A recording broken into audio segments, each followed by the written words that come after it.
Kunsel Binky Suizo, Chairman sa Committee on Tourism. Tourism. Kunsel, pagbuhay lang ta naabot, gikan sa Singapore, sa ito nga ito, educational tour. Yes, katong amo ang Singapore nga tour, other than being an educational, well, it is also part sa amo apong kanang tawag benchmarking. Yes, Ang benchmarking or sa kaniadto pa wala ni siya lakbay aral, pero it is not supported by LGU funds. Wala ta gigamit ato ng government funds nga paglarga dito. That was personal, and of course courtesy sa ato ang Asenso Pinoy nga really work hard nga pagkadaog, he treated all the people nga naningkamot nga makalusot ang one seat, bisag one seat lang. So it's a way of paying gratitude sa katong mga tao behind the success and kanabitang victory sa Asenso Pinoy. So we are thankful for Congressman Asenso India Waminal, ni Governor Henry S. Waminal, o ni Kong Ando Waminal, who nag-join force good sila para mahatag ang kanindot sa amo ang benchmarking dito sa Singapore. It was a 5 days nga tour.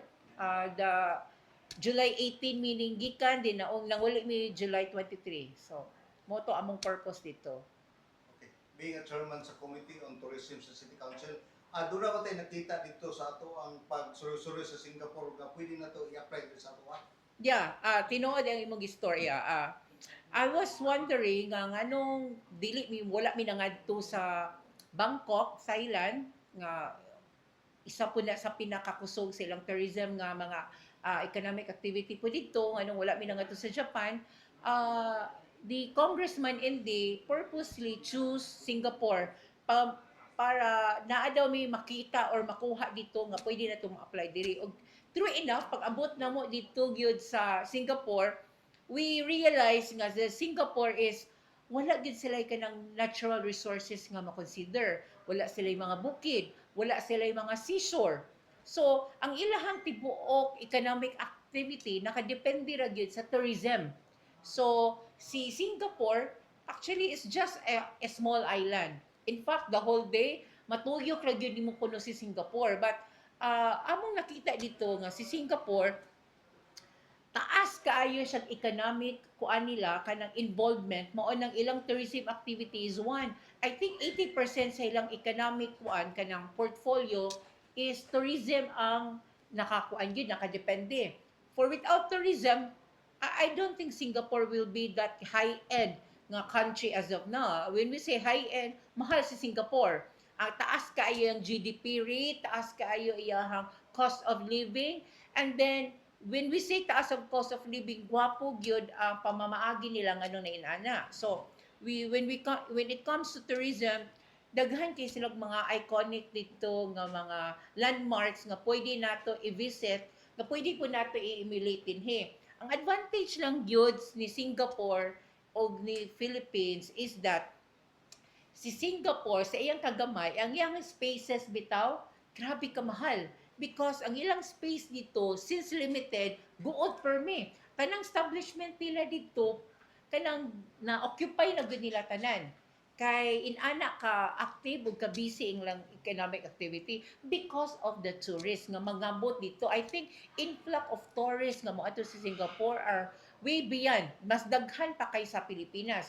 Well, sa ato man good pod, lahi man good pod ang atong gipang-offer sa atong tourism dinhi. We offer our natural resources, we offer our beaches, we offer our cultural ug ato ang mga food. Dito, ang food niya mahal, but wala man gilang choice sa mga tourists. They really have to enjoy the beautiful landmarks nga naa sa Singapore, like the Merlions, mga iconic nila ba ilahang garden by the bays, ilahang iconic po nga Marina Sands nga kanang wala siya barko nga tulo ka po ang pillar nga building, naapod sila mga railways o daghan po sila mga substation sa ubos. So dito imuhang makuan makuha ang tourism nila is really very very active, and they offer kana bitang so many kanang pwede mahatag sa tourism, pwede mahatag sa mga turista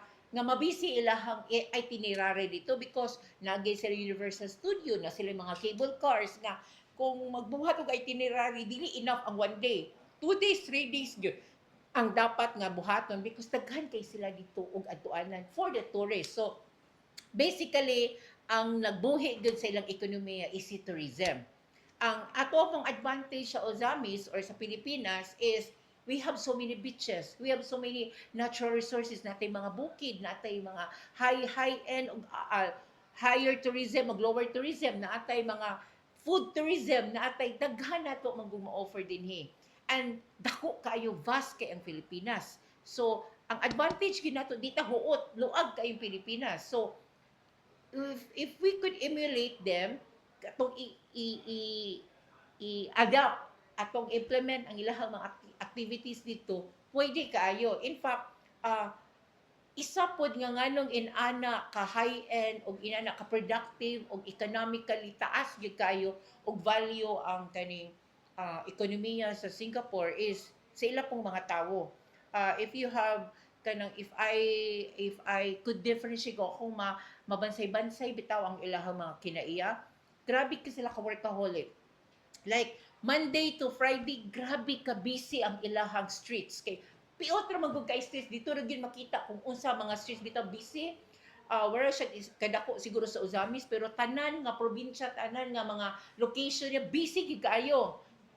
The traffic itself napagizili sa mga subway mo nang Monday to Friday ang mga tao nang gawas, naglihok, ang ilahang manggong mga trabahan, ilahang mga tag-iya dito, mangunay gud silang negosyo.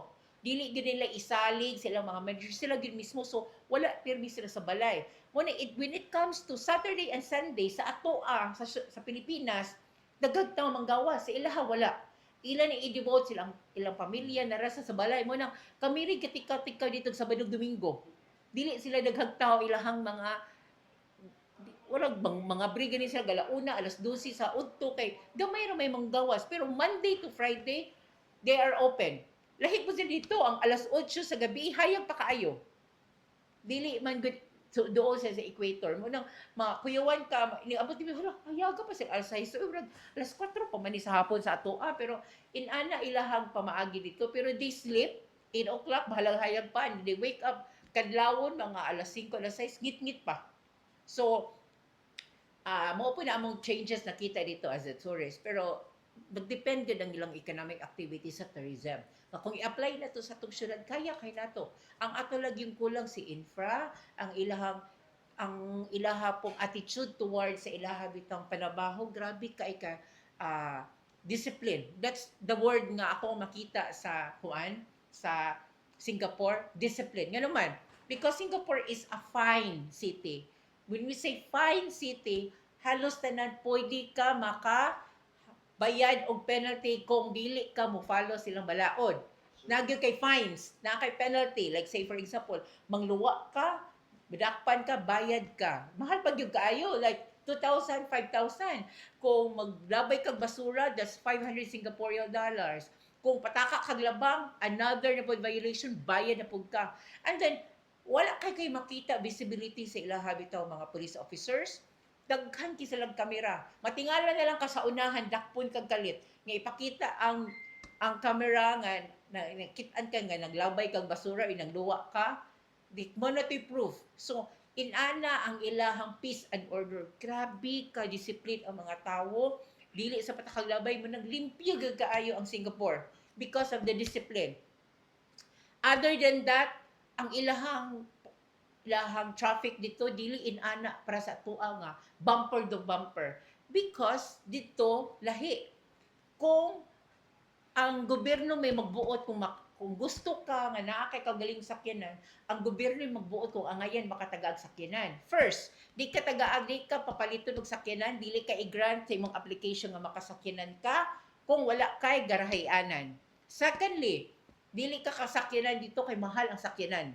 Kung makasakyanan ka dito, somebody na gyud kataas na gyud kaayo kag income ana nga society kay nakasakyanan man ka. So luxury mga sakyanan dito. So they all depended on their public transportation.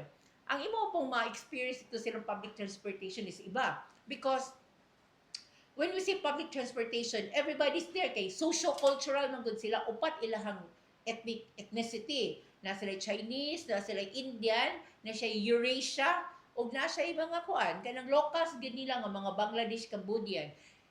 Pero imuhang mabantayan, although upat ilang ka race dito, mga Chinese, Indonesia, mga India, Arabic ug Eurasian, pero makita nimo sa public transport, grabe kay dominante ang mga Pinoy.